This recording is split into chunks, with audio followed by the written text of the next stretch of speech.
on the Bossman show, friend of the show, Miami of Ohio Red Hawks coach Jack Owens out of the MAC, doing good on this year, 3-0 so far. Got a win here in Atlanta. We'll talk about that in a little bit as well. Coach Owens, what's up, man? How's life up there for you guys, man? It's going well, man. Can't complain. How are you doing? Coach, I'm blessed, man. Back on the road again, covering games, man. So getting to be normal a little bit here, about here, getting to be normal, going covering the Hawks games again. So got to be on the road again, brother.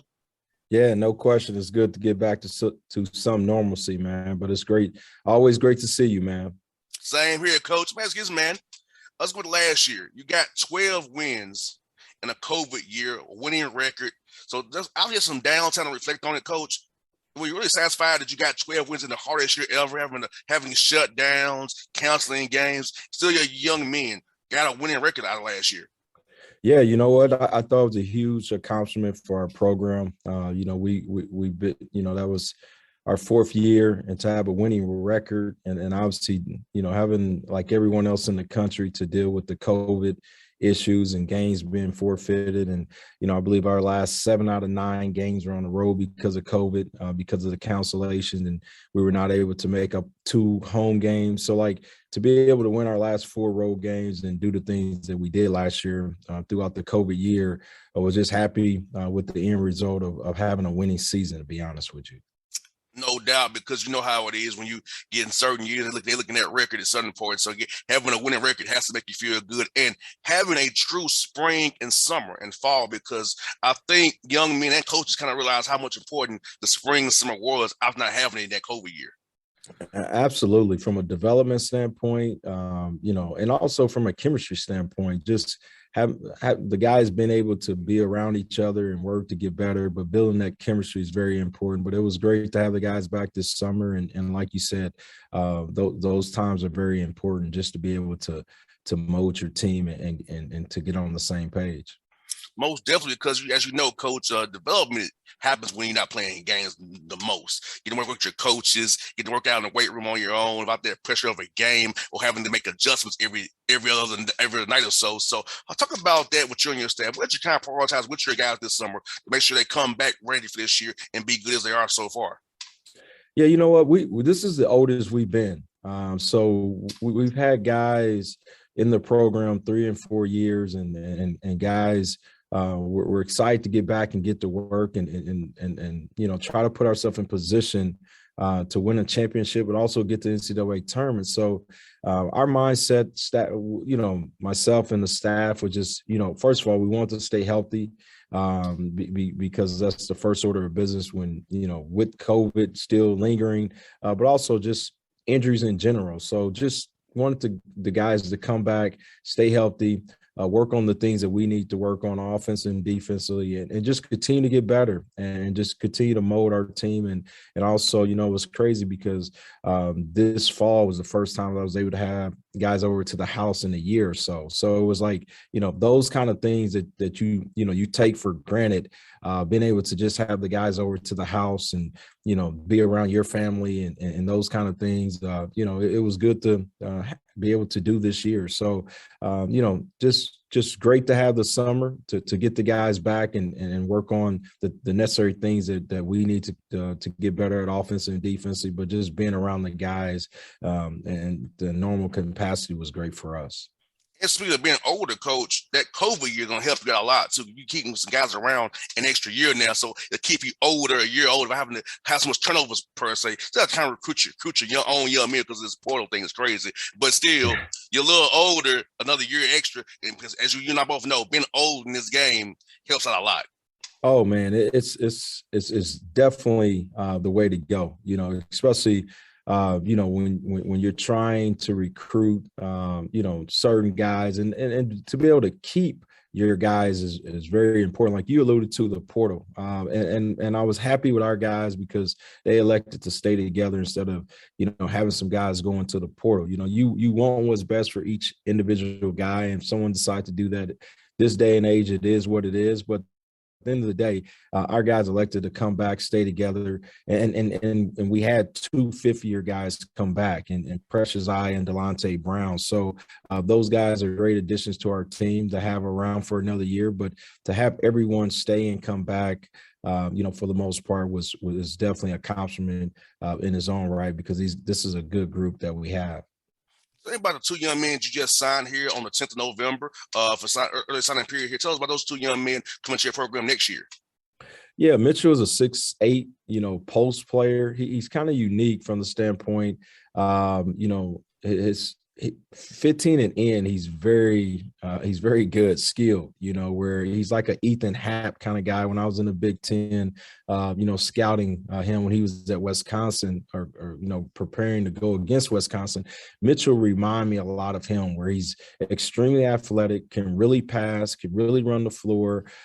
He's continued to expand his game out the 3, but just a, big time athlete at 6'8". And then Billy Smith is a, 6'6", 6'7" wing that can really shoot the basketball, but also can play with the ball in his hand in regards to making plays for himself and others. Just excited about these 2 guys, and they both have high basketball IQ, and they play for winning high school programs and winning AU programs. So just continue to add guys with, skill, basketball IQ, and length is what we're trying to continue to address year in and year out.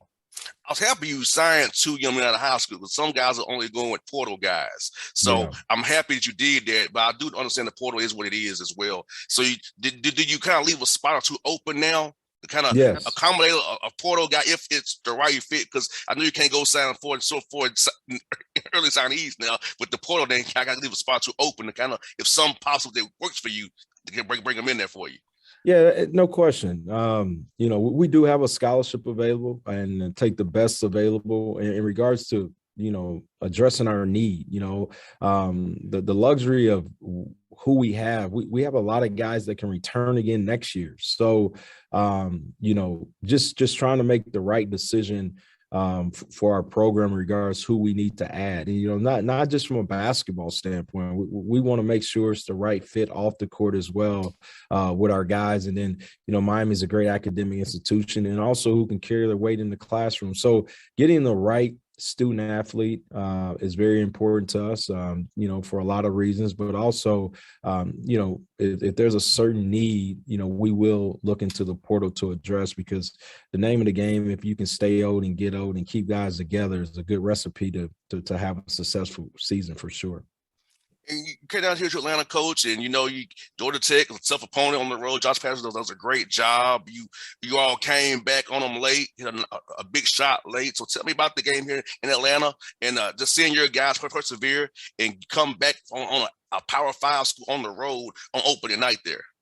Yeah, you know what? Josh does a great job, man. They're well coached, well prepared. We were very fortunate to get a road win. You're talking about a game that went back and forth, man. I don't recall how many lead changes there were, but you're talking about a tie score, 33 all at half, where we go up a little bit, then they come back to tie it in the first half, but before that, it was going back and forth prior to that, and then the second half, it started out that way. We come out hot, and the start of the second half, and then it goes back and forth, and then they take a little lead. I thought it was just a great college game. 2 heavyweight fights, 2 heavyweight boxers just going at each other. But I thought our guys stayed the course. We were down, I believe it was 4 to 6 points with 2 minutes to go, and was able to make the necessary plays on both sides of the ball to get a win in regulations. But just happy with our effort, because Georgia Tech could have easy as well won the game as well. But for us to go in there, withstand their crowd and that atmosphere, and to come away with a road win, and our guys just found the way to get it done. And obviously Makai makes a big time play to get an offensive rebound putback. And then what I like a lot about it as well, we had to get a defensive stop to seal the game, because we were only up 1, and then we get the stop, we get the rebound. Delonte Brown then makes his 2 free throws. So no, just a huge team win, a great way to start the year off. And we thought we had a great week last week, and just want to continue to build off that win for sure. You got you just last night. You beat Stetson last night out of A-Sun, Lamar as well, another tough opponent. So tell me about seeing your guys build off that win at Georgia Tech, because sometimes you get a big win, you have a letdown after that. So your guys Yeah. stay the course. Tell me about that as well, beating Lamar Stetson. And now you got a game coming up here on Saturday as well, and Tuesday before you play Western Illinois in Macomb. So tell me about keeping your guys grounded as they got that big win down here in Atlanta. Yeah, you know what? It was a huge win for us. And then Lamar, you have a quality opponent coming in. AB, he does a great job at Lamar. He's going to put his imprint on that program, and they can put you, in binds with the way they play, because they space you out and they can drive and they can shoot the three, and just a solid opponent. But the thing about it, at Georgia Tech, we had some quality looks that didn't go down. And then we get back home, we have some of the similar looks and the ball goes in, so you make 17 threes, you have 27 assists, and we played extremely well on the offensive end. And, if we play that way, no matter who we were playing on a night like that, when that ball is going in like it was last Saturday, we can beat a lot of people, and that's what it was. And then our guys did a good job taking care of the basketball. We had 27 assists and 12 turnovers. And then last night we played Stetson, who's a good team, and coach does a great job there. And they went with a different lineup, and they went with more of a 4-man at the 5 spot that can really shoot the three and kind of put us in a bind. But was happy across the board. We won the rebound war. We had 5 turnovers for the game. We did a lot of good things in regards to playing winning basketball, and anytime you can do that. And we made 9 threes, and we were I believe 17 for 18 from the free throw line, just playing the right way, and giving up 65 points in that game against a quality opponent like Stetson. Just happy with the win, and we just want to continue to build, because there's things that we can continue to clean up to get better on both sides of the ball. And those are the things that we're going to continue to work at in regards of offense and defense as the year continue to go on and on. And you have a great schedule to get ready for that MAC play. You got Western Illinois coming up as well. Cincinnati at your place. How about that shoulder here? Indiana State with Josh Church as well, and Carolina, of course, and Clemson. Clemson. So, that's a tough road, but I think it'll help you off for that MAC, because we both know the MAC is tough. It's no easy night. So this is preparing you all for those MAC battles coming up here at the first of the year here.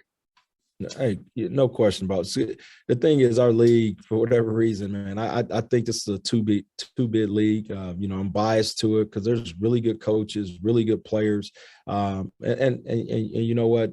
We just got to continue to do what we're doing. I believe we had 2 Power 5 wins in the first week in our league, and just continue to go out and play and showcase, who we are as a league. And I just think our schedule in regards to Clemson, Indiana State, Cincinnati, Bellarmine, who's a good team. Georgia Tech, Lamar, the Stetson, all those games are definitely going to get us ready for league play. And that's what you want. You want to be able to use the non-conference schedule to get ready for conference play, and going in different environments from, like I mentioned, Georgia Tech, Western Illinois, Indiana State, and Clemson on the road. You got to be hooked up and ready to go in all those environments. And that's what we're looking forward to, and learning from each experience and using those experiences, win, lose, or draw, to get ready for conference play. And last one I got for you, Coach, is you got Cincinnati coming to your place in Oxford there. Tell me about that, how excited the students are for that, the fan base is excited to have those guys coming to play you at your place. Man, first of all, I think it's great. I would love to play as many regional games, home and home, if we could, here, in our area. But for them to come here and we start this series is great. I think it's good for both teams, but it's great for our fan base. And you're right. Hopefully it's a sellout. It's something that people are looking forward to coming to, because you're gonna have 2 good teams competing, that night, and just looking forward to the opportunity of playing against a caliber team like them in our building. And that's what it's about. Our student athletes and our fans want to see good teams coming in here on December 1st. It should be exciting to have those guys come in here and to have this opportunity to play, and it should be a great environment. Hopefully our students come out, our fans, and Cincinnati, I know they travel well, so it should be a great environment for 2 good teams just going at it, and hopefully we have a successful day that day for sure. And also bringing back one of our greats in Devin Davis as well for that game. So, should be a great day. We're looking forward to it. But as you know, man, we're going to take care of who's on our schedule next and just put our attention to detail in those games. But we are looking forward to that Cincinnati game for sure. But Coach Owens, I'm going to be cheering for you as always, brother. I'm going to see how the Redhawks are doing. So, I'm going to be cheering for you. Now, I'll find you after the year, first year, see what your guys go doing. And Mac plays well, brother. So keep winning these games, man. I'm cheering for you, brother. You got my support always, my guy. I appreciate you, man. I appreciate you having me on, and stay safe and wish you well, my man. Thanks, Coach. You be safe as well, brother. Thank you. All right now.